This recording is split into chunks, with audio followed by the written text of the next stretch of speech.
ഇവിടെ എന്തായാലും വീണ്ടും വീണ്ടും ലൈവിൽ വരാനുള്ള സാഹചര്യങ്ങൾ തന്നെയാണ് എനിക്ക് മുന്നിലുള്ളത്. പലതും വേണ്ട എന്ന് വെച്ചാലും വരുത്തിക്കുകയാണ്. വരാം, നമ്മൾ ആരെ പേടിക്കുന്നത്? നമുക്കൊരുത്തനെയും പേടിയില്ലല്ലോ. നമുക്ക് ധൈര്യമായിട്ട് മുന്നോട്ട് പോകാമല്ലോ. ഉള്ളിൽ സത്യവും നീതിയും ചെയ്യുന്ന കാര്യങ്ങൾ ശരിയുമുണ്ടെങ്കിൽ ആരെയാടാ പേടിക്കണ്ടേ? ഇനി വന്നതിൻ്റെ കാരണം ബിഗ് ബോസിൽ സിബിനെ പുറത്താക്കിയതിൻ്റെ കാരണം കേട്ട് വൈകാരികമായി ഞാൻ പ്രതികരിക്കുന്നു. ഒരു ചെറുപ്പക്കാരനെ, പ്രേക്ഷകർ ഇഷ്ടപ്പെട്ട ഒരു ചെറുപ്പക്കാരനെ കാരണം കൂടാതെ പുറത്താക്കുന്നത് മാത്രമല്ല, അയാളെ മാനസിക രോഗിയാക്കി മാറ്റാൻ കൂടി ഒരു ശ്രമം നടന്നുവെന്ന് കേൾക്കുന്ന എനിക്കുണ്ടായിട്ടുള്ള വൈകാരിക ക്ഷോഭം ഞാൻ അയാൾക്ക് വേണ്ടി സംസാരിക്കുന്നു. ആ സംസാരിക്കുന്ന കൂട്ടത്തിൽ ഇതിനു മുൻകാലങ്ങളിൽ ചില മത്സരാർത്ഥികളോട് ഇവർ കാണിച്ചിട്ടുള്ള സ്വാർത്ഥ താല്പര്യങ്ങളുടെ അടിസ്ഥാനത്തിൽ ഇവർ നടത്തിയിട്ടുള്ള പല ഇടപാടുകളും ഞാൻ ആ വിഷയത്തിൽ സൂചിപ്പിക്കുന്നു. അത് ഇതിനെ ഒന്ന് സപ്പോർട്ട് ചെയ്തുകൊണ്ട് സൂചിപ്പിക്കുന്ന വിഷയങ്ങൾ മാത്രമായിരുന്നു. പക്ഷെ എന്നെ അത്ഭുതപ്പെടുത്തുന്നത്, ഞാൻ ഈ ചാനലിന്റെ പിന്നിൽ പ്രവർത്തിക്കുന്ന ആൾക്കാർ കാണിച്ചേക്കുന്ന മര്യാദകേടുകൾക്കെതിരെ പറയുമ്പോൾ ആർക്കാണ് പൊള്ളുന്നത്? എന്തിനാണ് ബിഗ് ബോസിലെ മുൻ കണ്ടസ്റ്റന്റുകൾക്ക് അതിനകത്ത്, അല്ലെന്നുണ്ടെങ്കിൽ എൻ്റെ ഒപ്പം പ്രവർത്തിച്ചവർക്ക് അതിനകത്തൊരു വേദന ഉണ്ടാവേണ്ട കാര്യം? പൊതുവേ നമ്മൾ അങ്ങനെ പറയുമ്പോഴത്തേക്ക് ഒരു ഭൂരിഭാഗം ആൾക്കാരും ആ ചെറുപ്പക്കാരനോട് അവർ കാണിച്ചത് ശരിയല്ല എന്ന് പറയാനും, ഇവരുടെ ഇത്തരം മര്യാദകൾ തങ്ങൾ കേട്ടിട്ടുണ്ട്, അവരെ വിളിച്ചു പറയണമെന്ന് ഞാൻ പറയുന്നില്ല. അവർക്കും അറിയാം, പേഴ്സണലി ഇവർക്ക് എല്ലാവർക്കും അറിയാം. ഇവരൊക്കെ തന്നെ പല രീതിയിൽ പലരോടും പലപ്പോഴായി പറഞ്ഞിട്ടുള്ളതാണ്. ഇവരൊക്കെ തന്നെ മറ്റു പലരോട് പറഞ്ഞിട്ടുള്ളതും ഈ പറയുന്ന പുറത്ത് വന്നിട്ടുള്ള കാര്യങ്ങളുമൊക്കെയാണ്. ചെറിയ രീതിയിലെങ്കിലും, അതായത് വലിയ രീതിയിൽ സ്പ്രെഡൊന്നും ആയിട്ടൊന്നുമില്ല എന്നുള്ളതേ ഉള്ളൂ.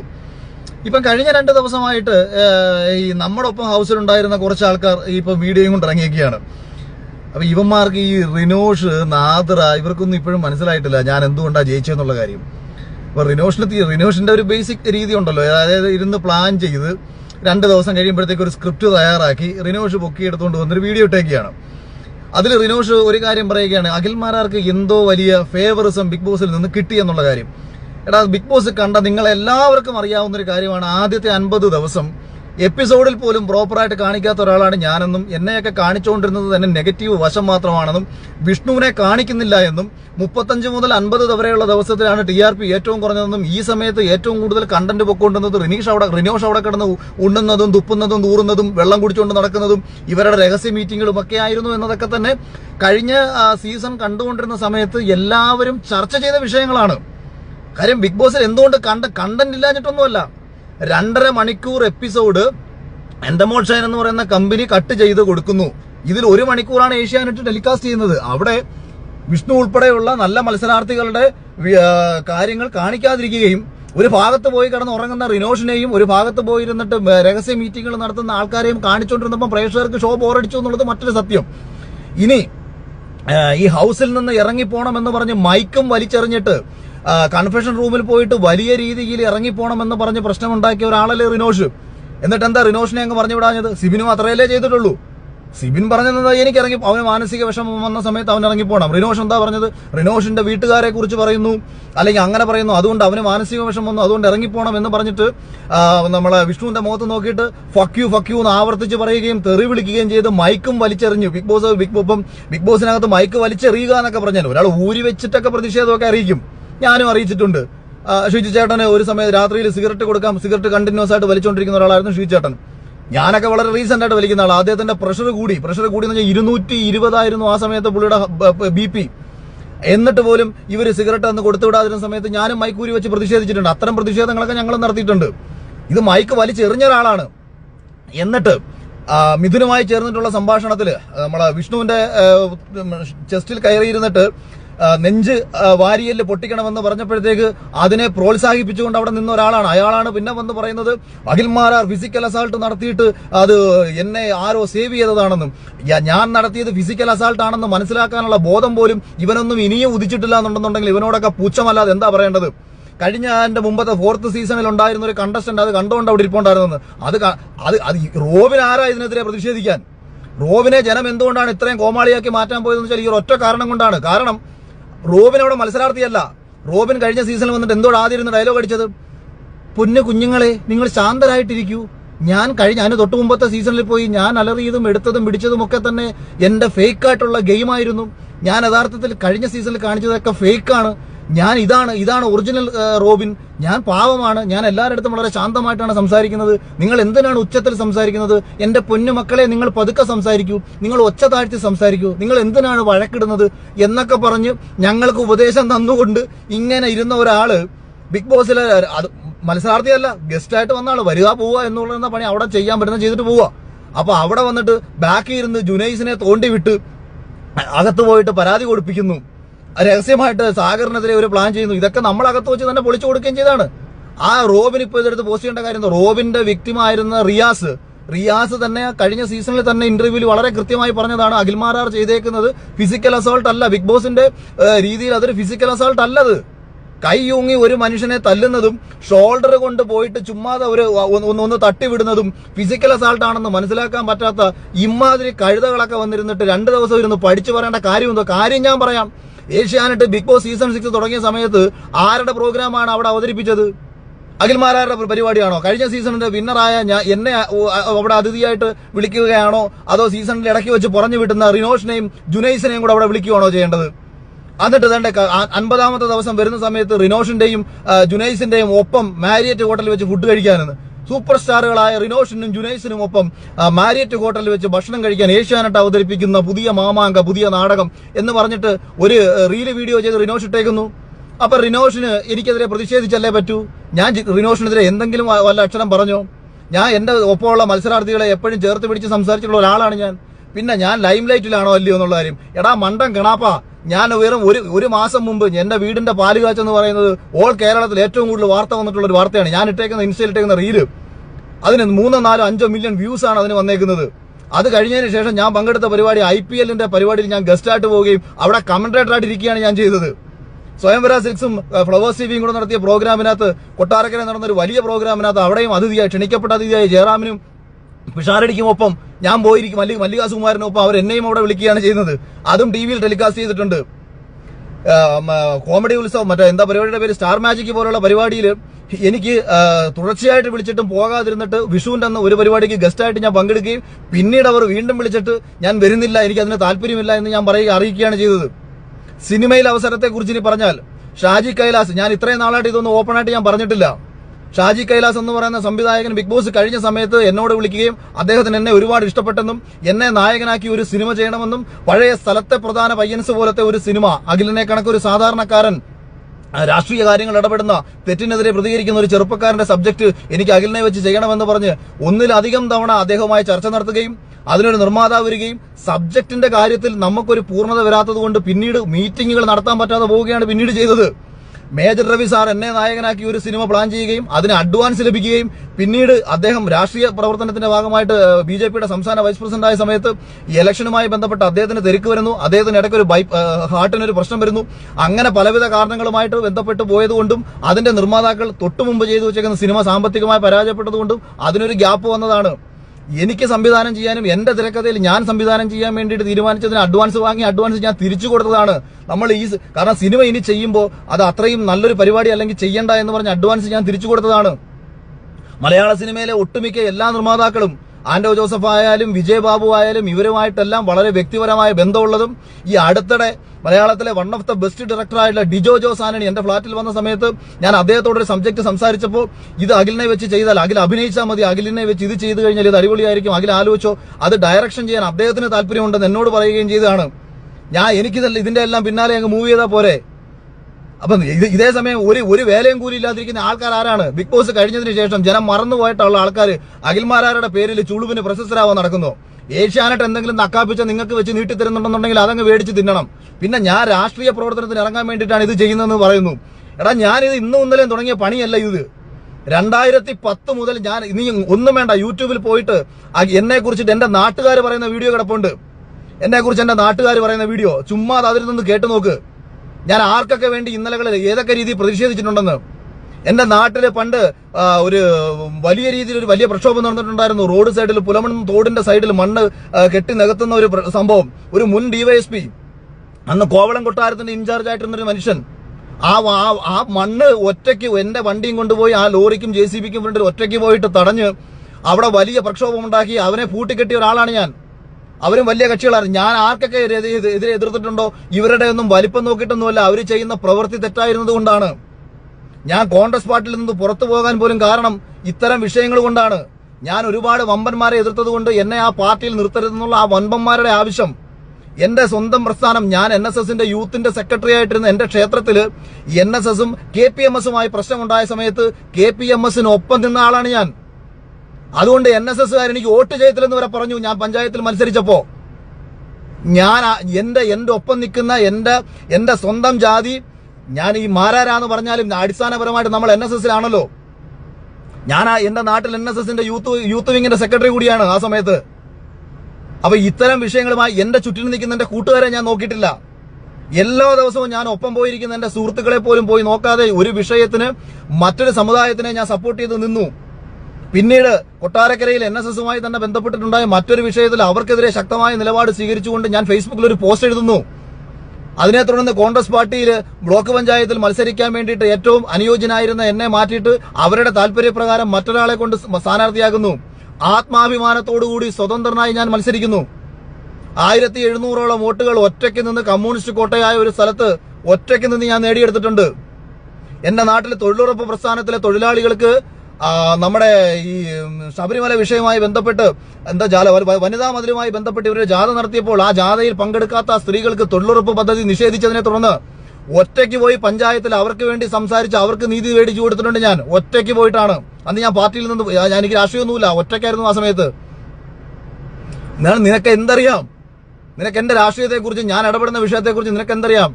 നിനക്ക് പറ്റിയ പണിയെന്ന് പറഞ്ഞാൽ ആ ബാംഗ്ലൂര് വീടിനകത്ത് കയറി കുത്തിയിരുന്ന് അമ്മ ഉണ്ടാക്കി തരുന്ന ഭക്ഷണം കഴിച്ചിട്ട് വല്ല റീലിട്ട് ജീവിക്കാൻ നോക്ക്. ആവശ്യമില്ലാത്ത വിഷയങ്ങളിൽ വന്ന് ഇടപെടരുത്.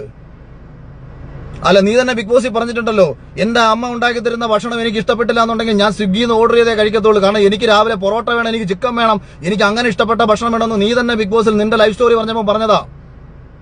എനിക്കങ്ങനല്ല. എന്റെ അമ്മ ഉണ്ടാക്കി തരുന്ന ചമ്മന്തിയും ചോറാണെങ്കിൽ അത് കഴിക്കും, ചമ്മന്തി ഇല്ലെന്നുണ്ടെങ്കിൽ പച്ചച്ചോറ് കഴിക്കും. ഇന്നും അങ്ങനെ തന്നെ. എന്റെ വൈഫിനോട് നിങ്ങൾ വിളിച്ചു ചോദിക്ക്, ഏത് 5 സ്റ്റാർ ഹോട്ടലിൽ താമസിച്ചാലും കൊച്ചിയിലാണെന്നുണ്ടെങ്കിൽ ഞാൻ എന്റെ വീട്ടിൽ വന്നിട്ട് ഞാൻ അവളുണ്ടാക്കി തരുന്ന ഭക്ഷണം കഴിക്കുന്ന ഒരാളാണ് ഞാൻ.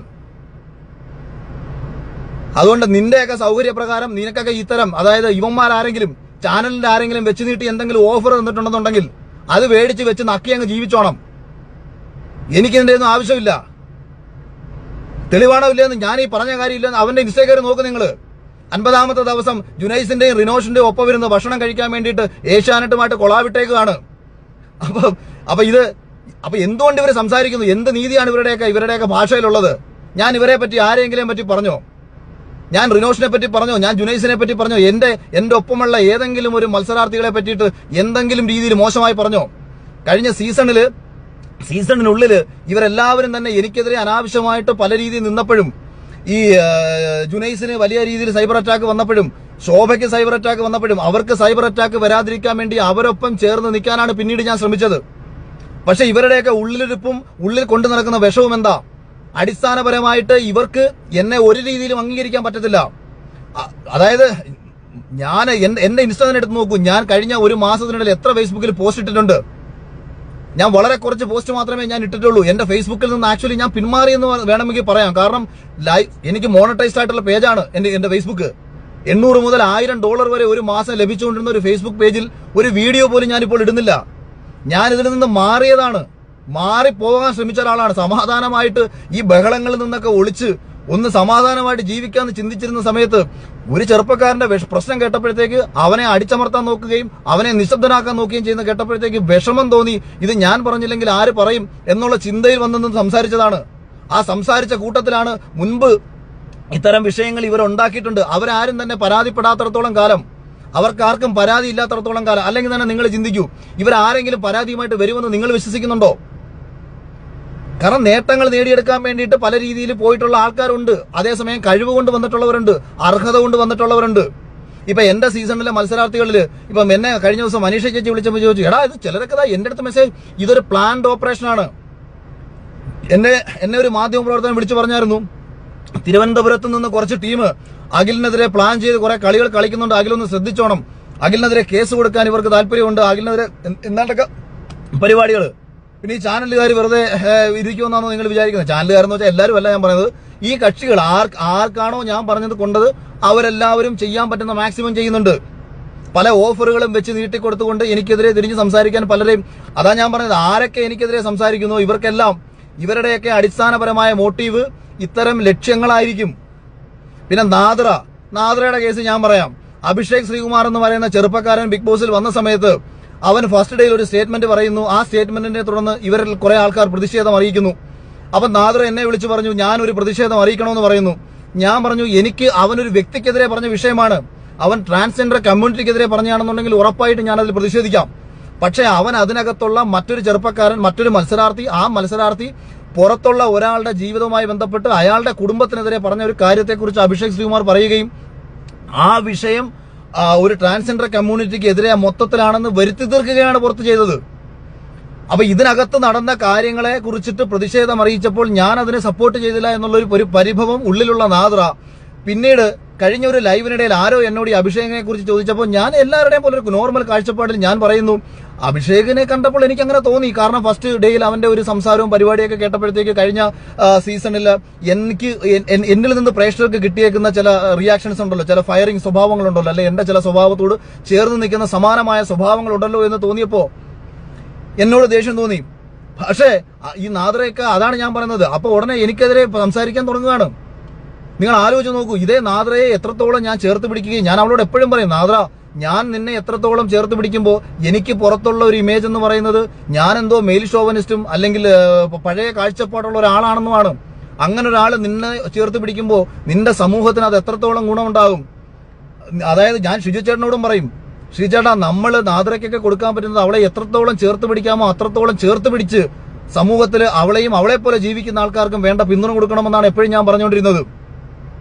അപ്പൊ ഇത്തരം കാര്യം ഇതൊന്നും മനസ്സിലാക്കാതെ, അതുപോലെ തന്നെ ബിഗ് ബോസിൽ ഫാമിലി വീക്ക് നടന്ന സമയത്ത് എല്ലാവരും വരുമ്പോൾ അവരുടെ എല്ലാവരുടെയും സംസാരത്തിൽ നിന്ന് ഞാൻ വിന്നറാകുമെന്നുള്ള കാര്യത്തിൽ എനിക്ക് ഏറെക്കുറെ ഉറപ്പാണല്ലോ. അതിനുശേഷമാണ് ഈ പറയുന്ന പൈസ എടുത്തുകൊണ്ട് പോകുന്ന ടാസ്ക് വരുന്നത്. അതിന് മുൻപ് തന്നെ ഞാൻ നാദ്രയോട് പറയുന്നുണ്ട്, ഞാൻ വിജയിയായി കഴിഞ്ഞാൽ ഞാൻ നിനക്ക് എന്റെ ഭാഗത്ത് നിന്ന് ഇത്ര രൂപ തരണം. ഇത് ഞാൻ ഇന്നാണ് പറയുന്നത്. അപ്പൊ ഇത് നന്ദിയില്ലാത്ത സ്വഭാവം കാണിക്കുന്നത് കൊണ്ടാണ്. നമ്മൾ ഇവരോട് കാണിക്കുന്നതല്ല ഇവർ നമ്മളോട് കാണിക്കുന്നത്. അപ്പൊ ഇതെല്ലാം തന്നെ ഇവരുടെയൊക്കെ സ്വാർത്ഥ താല്പര്യങ്ങൾ, ഇവർക്ക് എല്ലാവർക്കും മുന്നോട്ട് പോകണമെന്ന് പറഞ്ഞുകൊണ്ട് ഇവർ കാണിക്കുന്ന വൃത്തികേടുകൾ. ഞാൻ ഈ പറഞ്ഞത് അതായത് ഞാൻ വളരെ കൃത്യമായിട്ട് പറഞ്ഞു, ഞാൻ ഏഷ്യാനെറ്റിലെ 2 പേരെന്ന് പറഞ്ഞാൽ സ്വാഭാവികമായിട്ടും വിഷമം വരേണ്ടത് ഏഷ്യാനെറ്റിലെ സ്റ്റാഫുകൾക്കാണ്. അപ്പൊ അതിൽ ഏഷ്യാനെറ്റിൽ നിന്ന് എന്നെ വിളിച്ച് ചോദിക്കണം, അഖിൽ ഇങ്ങനെ പറഞ്ഞല്ലോ, അപ്പൊ ഏഷ്യാനെറ്റിലെ കുറെ ആൾക്കാരെ അത് ബാധിക്കുന്ന വിഷയമല്ലേ അഖിലിന് അത് കൃത്യമായി പറഞ്ഞുകൂടെ? ഞാൻ ഉദാഹരണം പറയാം. 2011 നമ്മുടെ ഉമ്മൻചാണ്ടി സർക്കാർ മന്ത്രിസഭയിൽ ഗണേഷ് കുമാർ മന്ത്രിയായിരുന്ന സമയത്ത് മന്ത്രിമന്ദിരത്തിൽ വെച്ച് ഒരു മന്ത്രിക്ക് സ്ത്രീയുടെ മർദ്ദനമേറ്റു എന്ന് VS അച്യുതാനന്ദൻ പറയുന്നു. അന്നത്തെ പ്രതിപക്ഷ നേതാവ് ആരുടെ പേരാണ് എന്നൊന്നും പറയുന്നില്ല. മന്ത്രിമന്ദിരത്തിൽ വെച്ച് ഒരു മന്ത്രിക്ക് മർദ്ദനമേറ്റു. PC ജോർജ് പത്രസമ്മേളനം വിളിക്കുന്നു. പത്രസമ്മേളനം വിളിച്ചിട്ട് PC ജോർജ് പറയുകയാണ്, ഈ 21 മന്ത്രിമാരെയും ബാധിക്കുന്ന ഒരു വിഷയമായതുകൊണ്ട് ഞാൻ ആ മന്ത്രിയുടെ പേര് വെളിപ്പെടുത്തുകയാണ്, അത് ഗണേഷ് കുമാർ ആണ് എന്ന് അദ്ദേഹം പറയുന്നു. അപ്പോൾ നമ്മൾ 2 പേര് എന്ന് പറയുമ്പോൾ അത് ബാധിക്കുന്നത് സ്വാഭാവികമായിട്ടും ആ 2 പേര് എവിടെ പ്രവർത്തിക്കുന്നോ ആ പ്രവർത്തിക്കുന്ന ഡിപ്പാർട്ട്മെന്റിലാണ്. ഞാൻ പറയുന്ന 2 പേര് ഏഷ്യാനെറ്റിൽ പ്രവർത്തിക്കുന്നവരാണെന്ന് പറയുമ്പോൾ ആ ഏഷ്യാനെറ്റിലെ ഒരാൾക്കോ ഏഷ്യാനെറ്റിൽ ജോലി ചെയ്യുന്ന ഒരാൾക്കോ ആണ് മാനസികമായിട്ട് ബുദ്ധിമുട്ടുണ്ടാവേണ്ടത്. അപ്പോൾ അവരെന്നെ വിളിച്ച് ചോദിക്കണം, അഖിൽ ഈ പറഞ്ഞതുകൊണ്ട് ഞങ്ങൾക്കാണ് ബുദ്ധിമുട്ടുണ്ടായത്, അതുകൊണ്ട് അഖിൽ പറയണം ആരാണ് ആ 2 പേർ. അപ്പൊ ഞാൻ അവരോട് ഒന്നുകിൽ നേരിട്ട് പറയും ആരാണ് ആ 2 പേർ എന്നുള്ള കാര്യം, അല്ലെങ്കിൽ എന്നെ ചാനലിൽ നിന്ന് വിളിച്ച് ചോദിച്ചാൽ ഞാൻ പറയും, ഇന്ന 2 പേരെ കുറിച്ചിട്ടുള്ള നിരവധി അലിഗേഷൻസ്. ഞാൻ ഇപ്പോൾ ഈ ലൈവ് ഇടുന്നതിന് തൊട്ട് മുൻപും ഒരു പെൺകുട്ടിയുടെ പേരുമായി ബന്ധപ്പെട്ട്, അത് ബിഗ് ബോസിലേക്ക് വന്ന പെൺകുട്ടിയല്ല, ബിഗ് ബോസിലേക്ക് വൈൽഡ് കാർഡായിട്ട് ക്ഷണിച്ച ഒരു പെൺകുട്ടിക്ക് ഉണ്ടായിട്ടുള്ള ഒരു അനുഭവം. പക്ഷേ ആ പെൺകുട്ടിക്ക് നാളെയിൽ അവസരം കിട്ടുമെന്നാണ് അവളുടെ പ്രതീക്ഷ. അവിടെയാണ് ഈ കുഴപ്പം ഞാൻ ഈ പറയുന്നത്. ഈ ചില കുട്ടികളുടെ പ്രതീക്ഷകളെയാണ് ഇവർ ഉപയോഗിക്കുന്നത്. ഇതിനർത്ഥം മറ്റേ എല്ലാവരും ഇതാണ് എന്ന് അവരെന്തിനാ ചിന്തിക്കാൻ പോന്നേ? ഇപ്പൊ ശ്രുതി എന്നെ വിളിച്ചിട്ട് സന്തോഷത്തോടുകൂടി പറയാണ്, അഖിലേട്ട എത്ര സന്തോഷം തോന്നുന്നു അഖിലേട്ടൻ ഇങ്ങനെ സംസാരിക്കുന്നതിൽ, മറ്റൊരാൾക്ക് വേണ്ടി അഖിലേട്ടൻ സംസാരിക്കുന്നതിൽ എന്ന് ശ്രുതി എന്നെ വിളിച്ച് പറയുന്നു. ശ്രുതിക്ക് എന്താ തോന്നാത്തത്? കാര്യം തോന്നേണ്ട കാര്യമില്ല, ശ്രുതിക്ക് തോന്നേണ്ട കാര്യമില്ല, ദേവുവിന് തോന്നേണ്ട കാര്യമില്ല, മനീഷ ചേച്ചിക്ക് തോന്നേണ്ട കാര്യമില്ല, ആർക്കും തോന്നേണ്ട കാര്യമില്ല. അതാ ഞാൻ വളരെ വളരെ ലളിതമായി ഞാൻ പറഞ്ഞാൽ, മലയാള സിനിമയിൽ കാസ്റ്റിംഗ് കൗച്ചുണ്ടെന്ന് പറഞ്ഞാൽ, മലയാള സിനിമയിൽ അഭിനയിക്കാൻ വേണ്ടിയിട്ട് സ്ത്രീകളെ ഉപയോഗിക്കുന്നുണ്ടെന്ന് പറഞ്ഞാൽ, കേരളത്തിൽ ഇന്നുവരെ അഭിനയിച്ചിട്ടുള്ള എല്ലാ വനിതകളും വന്നിട്ട് ഞങ്ങളെയാണോ എന്ന് ആരെങ്കിലും പറയാറുണ്ടോ? അതിന്റെ അർത്ഥം നമ്മളത് ചൂണ്ടിക്കാണിക്കാൻ പാടില്ല എന്നുണ്ടോ? നമ്മൾ ഒരിടത്ത് നടക്കും. ഇപ്പൊ ഇതിൽ ഞാനിത് പറയുമ്പോൾ എന്റെ ഉദ്ദേശം എന്താ? ഞാൻ ഈ 2 പേരുടെ പേര് പറയുമ്പോൾ ഇന്നലകളിൽ ഇവർ കാണിച്ച പ്രവൃത്തി ഇനി കാണിക്കാൻ ഇവർ ഒന്നുകൂടി ചിന്തിക്കണം. നാളെയിൽ ഇത് ചെയ്യണോ വേണ്ടയോ എന്ന് ചിന്തിക്കണം. ഇത്തരക്കാരെ വെച്ചുകൊണ്ട് ഈ ഷോ മുന്നോട്ട് കൊണ്ടുപോകണോ എന്ന് ഷോയ്ക്ക് പിന്നിൽ പ്രവർത്തിക്കുന്ന ആൾക്കാർ, ഷോയ്ക്ക് വേണ്ടി പണം മുടക്കുന്ന ആൾക്കാർ ചിന്തിക്കണം. അല്ലാതെ ഒരു വ്യക്തി വന്ന് പറയാതെ, ഇത് പെൺകുട്ടികളുടെ കാര്യം, ഈ ലോകത്ത് എങ്ങനാണോ ഒരു പെൺകുട്ടി ഇരയാക്കപ്പെടുന്ന ഒരു പെൺകുട്ടിയുടെ പേര് എനിക്ക് പൊതുസമൂഹത്തോട് പറയാൻ പറ്റുന്നത്? ഇത്രയും കോമൺ സെൻസ് നിനക്കൊന്നും ഇല്ലേ? കേരളത്തിൽ ചർച്ചയായിട്ടുള്ള ഏറ്റവും വലിയ സ്ത്രീപീഡനങ്ങൾ തൊട്ട് ഏറ്റവും ചെറിയ സ്ത്രീപീഡനങ്ങൾ വരെ നിങ്ങൾ എടുത്തു നോക്കൂ. പീഡിപ്പിക്കപ്പെട്ട ഒരു പെൺകുട്ടിയുടെ പേര് നിങ്ങൾക്ക് ആർക്കെങ്കിലും പബ്ലിക്കായിട്ട് വന്ന് പറയാൻ പറ്റുമോ? പിന്നെ ഞാൻ പറയണോ ബിഗ് ബോസിൽ ഇന്നാള് പോയ ആ പെൺകുട്ടിയുടെ പേരാണ് ഇവിടെ പറയേണ്ടത്? മറ്റവരില്ല, ഇവരില്ല, അവരില്ല. ഇത്രയും കോമൺ സെൻസ് ഇല്ലാത്ത കഴുതകളാണോ എന്നോട് വന്നിട്ട് ചോദിക്കുന്നത് പേര് പറ, ഏത് പെങ്കൊച്ചാ പോയത്, ഏത് പെങ്കൊച്ചാ പോയെന്ന്? ഇവിടുമാരൊക്കെ എവിടുന്ന് വന്നതാ? ഇവിടുമാരൊക്കെ എവിടുത്തെ സ്ത്രീപക്ഷവാദികളാ? പേര് പറയാൻ പോലും അങ്ങനെ പറയാൻ പറ്റുമോ ആർക്കെങ്കിലും? പിന്നെ രണ്ടാമത്തെ കാര്യം, ചാനലിലെ 2 പേരെ പേര്, ഞാൻ ചാനലിലെ 2 പേരെ പേര് പൊതുമധ്യത്തിൽ പറയുന്നുണ്ട്. എന്താണ് ഗുണം? അവര് വീണ്ടും ആ ചാനലിൽ തന്നെ ഉണ്ടാവും. അതുകൊണ്ട് ഇത്രയും ബോധമില്ലാത്ത ചോദ്യങ്ങൾ ചോദിക്കരുത്. ഞാൻ പറഞ്ഞത് എന്തുകൊണ്ടാണെന്ന് മനസ്സിലാക്കാൻ ബോധമുള്ള ആൾക്കാർക്ക് മനസ്സിലാവും. ഞാൻ പറഞ്ഞത് ഇങ്ങനെ നടക്കുന്ന പ്രവണതകളെ നമുക്ക് ഇല്ലാതാക്കണമെങ്കിൽ ആരെങ്കിലും വിളിച്ചു പറയാനുണ്ടാവണം. ഇത് സമൂഹത്തിൽ ചർച്ച ചെയ്യപ്പെടുന്നു എന്ന് കാണുമ്പോൾ ഇന്നലെ വരെ ചെയ്തത് അവിടെ ഇരിക്കട്ടെ, ഇനി ചെയ്യാതിരിക്കുക. നമ്മൾ ഒരാളെ ബ്ലോക്ക് ചെയ്യുക, നമ്മുടെ ഇഷ്യൂ എന്താ? അപ്പൊ ഞാൻ ഇവിടെ ഇത് പറയുമ്പോൾ ഒന്നുകിൽ അവർ ആ സിബിൻ എന്ന് പറയുന്നവനെ വിളിച്ചിട്ട് സിബിനെ തിരിച്ച് ഹൗസിലേക്ക് കയറ്റുന്നൊരു കാര്യം ചർച്ച ചെയ്യപ്പെടട്ടെ, അവൻ തിരിച്ച് ഹൗസിലേക്ക് വരട്ടെ. ഇപ്പൊ സിജോ 10-30 ദിവസം പുറത്തു നിന്ന് ഗെയിമും കണ്ടിട്ട് അവന് പുറത്ത് സപ്പോർട്ട് ഉണ്ടെന്നൊക്കെ മനസ്സിലാക്കിയിട്ടാണ് സിജോ അകത്തേക്ക് കയറിയേക്കുന്നത്. 6ഓളം വൈൽഡ് കാർഡുകൾ കയറിയേക്കുന്നതും പുറത്തു നിന്ന് കാര്യങ്ങൾ മനസ്സിലാക്കിയിട്ടാണ് അകത്ത് കയറിയേക്കുന്നത്. അതുകൊണ്ട് തന്നെ സിബിന് ഇനി കയറിയാലും കുഴപ്പമില്ല. കാര്യം ഓൾറെഡി സിബിന് പുറത്തു നിന്ന് കാര്യങ്ങൾ മനസ്സിലാക്കി ഒരാൾക്ക് അവിടെ സപ്പോർട്ടുണ്ട്, ഇതൊക്കെ അറിയാവുന്നതാണ് സിബിന് മാക്സിമം അറിയാൻ കഴിയുന്നത് എനിക്ക് ഇത്രയും സപ്പോർട്ട് പുറത്തുണ്ട്. ഇതെല്ലാം മാറും. ഒറ്റ ആഴ്ചത്തെ പ്രവൃത്തി കൊണ്ട് ബിഗ് ബോസിലെ സപ്പോർട്ടും കാര്യങ്ങളും എല്ലാം പാടെ മറിയുന്ന രീതിയിലാണ് ബിഗ് ബോസിലുള്ളത്. അപ്പൊ അപ്പൊ ഞാൻ റിനോഷനെ ഒന്നും പിന്നെ ഞാൻ വിചാരിച്ചെന്നറിയോ, എന്റെ പേര് ഇവനെയൊക്കെ 10 പേര് കാണുന്നെങ്കിൽ കാണട്ടെ. ഇനിയിപ്പോ അതല്ലേ ഓപ്ഷൻ ഉള്ളൂ.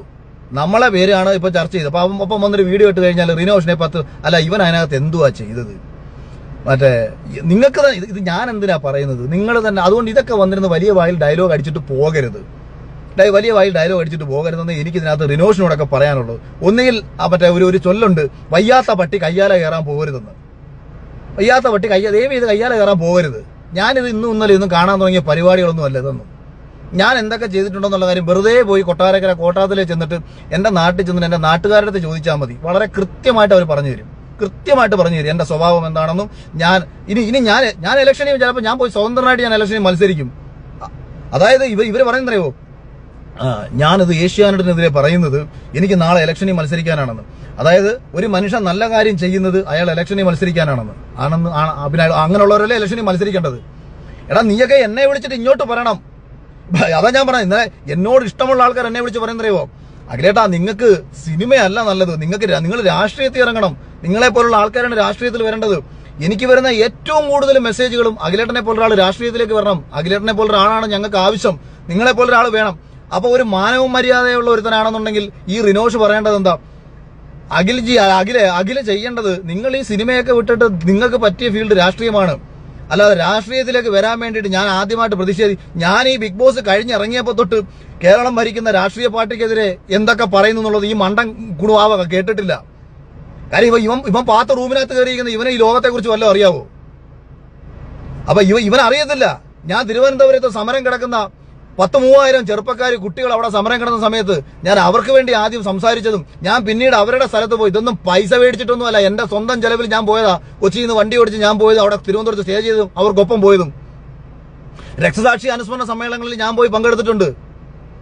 അതേപോലെ ഒരുപാട് എനിക്ക് ഈ ചാരിറ്റി കാര്യങ്ങൾ വിളിച്ചു പറയുന്നത് ഇഷ്ടമല്ലാത്തതുകൊണ്ടാ. അതും എന്നെ കൊണ്ട് ചെയ്യാൻ പറ്റുന്ന കാര്യങ്ങൾ അതും ഞാൻ ചെയ്തിട്ടുണ്ട്. എനിക്ക് കിട്ടിയേക്കുന്ന പൈസകളുടെ 10%-ലധികം തുക ഞാൻ പലർക്കായിട്ട് പലപ്പോഴായിട്ട് കൊടുത്തിട്ടുണ്ട്. ഇന്നലെയും രാവിലെ വിളിച്ച ആൾക്കാർക്ക്, ഇന്നലെ ബെനഞ്ഞാന്നും രാവിലെ വിളിച്ച ഒരാളെ എനിക്ക് സഹായിക്കേണ്ടി വന്നിട്ടുണ്ട്. പിന്നെ അവരുടെ പേര് ഞാൻ പോയിട്ട് ഒരാൾക്കാർ 5000 രൂപ കൊടുത്ത് അതിന്റെ പോസ്റ്റ് എടുത്ത് വീസ്. ഇപ്പൊ ഞാൻ പണ്ടൊരു കൊച്ചിന് കാണാൻ പോയി, എന്നെ കാണണമെന്ന് പറഞ്ഞൊരു കുട്ടിയെ ഞാൻ കാണാൻ പോയി, വീഡിയോ ഒരുപക്ഷെ നിങ്ങൾ കണ്ടിട്ടുണ്ടായിരിക്കും. ഞാൻ ആ കുട്ടിയെ കാണാൻ പോയ സമയത്ത് ഞാൻ അവൾക്ക് പൈസ കൊടുത്തിട്ടുണ്ടായിരുന്നു. പക്ഷെ അതിന്റെ അടിയിൽ ഫുള്ള് കമന്റ് വന്നു, ഓ അഖിലേട്ടൻ അവിടെ പോയിട്ട് ആ കൊച്ചിന് സൈക്കിൾ മേടിച്ചു കൊടുത്തില്ല. എടാ 3-4 സൈക്കിൾ മേടിക്കാനുള്ള പൈസ കൊടുത്തിട്ടാണ് ഞാൻ പോരുന്നത്. പക്ഷെ നിന്റെയൊക്കെ കണക്ക് അല്പത്തരം എനിക്കില്ലാത്തതുകൊണ്ട് ഞാൻ ഈ കൊടുക്കുന്ന പൈസയുടെ വീഡിയോ എടുത്ത് ഞാൻ കാണിക്കാറില്ല. വലം കൈ കൊടുക്കുന്നത് ഇടം കൈ അറിയരുതെന്ന് വിശ്വസിക്കുന്നതാണ്. ദൈവം ഇത് കാണും. ഞാൻ എല്ലാ കാലത്തും വിശ്വസിക്കുന്നതാണ്. ഞാൻ ബിഗ് ബോസിനകത്ത് ചെയ്യുന്ന ഓരോ ആക്ടിവിറ്റിയും പ്രേക്ഷകരായ ദൈവങ്ങൾ തിരിച്ചറിഞ്ഞതുകൊണ്ടാണ് നിങ്ങൾ എന്നെ ഇഷ്ടപ്പെട്ടതും നിങ്ങൾ എന്നെ ജയിപ്പിച്ചതും മണ്ടം കൊണാപ്പുകളെ എല്ലാം അടിച്ച് പുറത്താക്കിയതും.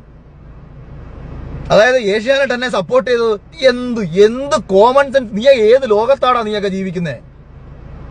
ഒരു മത്സരാർത്ഥി എന്ന നിലയിൽ പ്രേക്ഷകർക്ക് എന്നെ കണ്ടുകൊണ്ടിരിക്കുകയാണെന്നും എന്നെ ഇഷ്ടപ്പെട്ടത് കൊണ്ടാണെന്നും അയാൾ ജയിച്ചതെന്ന് തിരിച്ചറിയാൻ ബോധമില്ലാതെ ഞാനും ജുനൈസും കൂടി ഫിസിക്കൽ അസാൾട്ട് ഉണ്ടായത് അകത്ത് കയറിയ സമയത്ത് ജുനൈസിനോട് ചോദിച്ചത്, ജുനൈസിനോട് ഷോ ഡയറക്ടർ വന്ന് നേരിട്ട് ചോദിക്കുകയാണ് ചെയ്തത്. ഞാനും റിനോഷും തമ്മിലാണ് അവിടെ വഴക്കുണ്ടാകുന്നത്. അപ്പൊ എന്തിനാണ് ജുനൈസ് നീ വന്ന് അതിന്റെ ഇടയ്ക്ക് കയറിയത്? ഒരു കാര്യം ചെയ്യാൻ രണ്ടുപേരെ അങ്ങ് പറഞ്ഞു വിട്ടേക്കാം. പുള്ളി ഇങ്ങനെ ഒരു ഒറ്റ ചോദ്യം ചോദിച്ചേ ഉള്ളൂ. ജുനൈസ് അപ്പോഴേ തകർന്ന് തരിപ്പണമായിട്ട് അയ്യോ എനിക്ക് കുഴപ്പമൊന്നുമില്ലെന്ന് പറഞ്ഞു. എന്താ ജുനൈസിനെ കുറച്ച് അവന്റെ അണ്ണാക്കിനെ അവന്റെ കൊരവള്ളിയിൽ പിടിച്ചു വലിച്ചിട്ട് ബിഗ് ബോസ് പറയിപ്പിച്ചതൊന്നും അല്ലല്ലോ. അവനെ കൊണ്ട് എനിക്ക് ഷേക്കാൻ്റെ മാപ്പ് പറയിപ്പിച്ചതൊന്നും. ഞാൻ അകത്തോട്ട് കയറിപ്പോയപ്പോൾ പറഞ്ഞ എന്താ?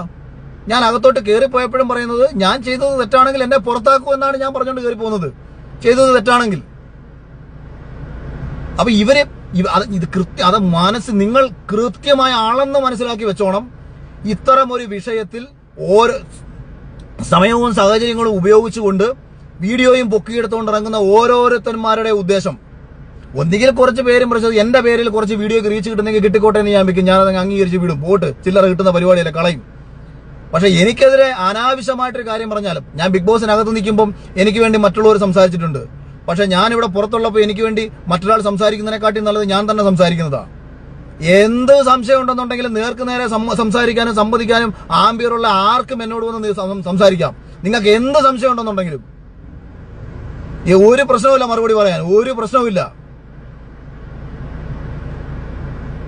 പിന്നെ എതിരാളികൾ ഇല്ലാത്തതുകൊണ്ടാണ് ഞാൻ ജയിച്ചതെന്ന് വിശ്വസിക്കുന്ന വിഡ്ഢികളോട് ഞാൻ പറയുക, ഈ 18 എന്റെ ഒപ്പമുള്ള 18 പേരോ അല്ലെങ്കിൽ ഇപ്പൊ ഈ ഈ സീസണിൽ വന്നിട്ടുള്ളവരോ ഫസ്റ്റ് സീസണിൽ വന്നിട്ടുള്ളവരോ ഒന്നും ഞാൻ എങ്ങനെ വന്നവനാന്ന് അറിയാത്തോണ്ടുള്ള കുഴപ്പമായിരുന്നു.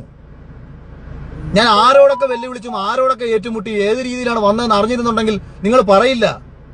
എനിക്ക് ഏത് എതിരാളിയായാലും എന്തോ നമ്മൾ ചെയ്യുന്നത് ശരിയാണെന്നുണ്ടെങ്കിൽ സംസാരിക്കാൻ ഏതവനായാലും എന്തുവാ.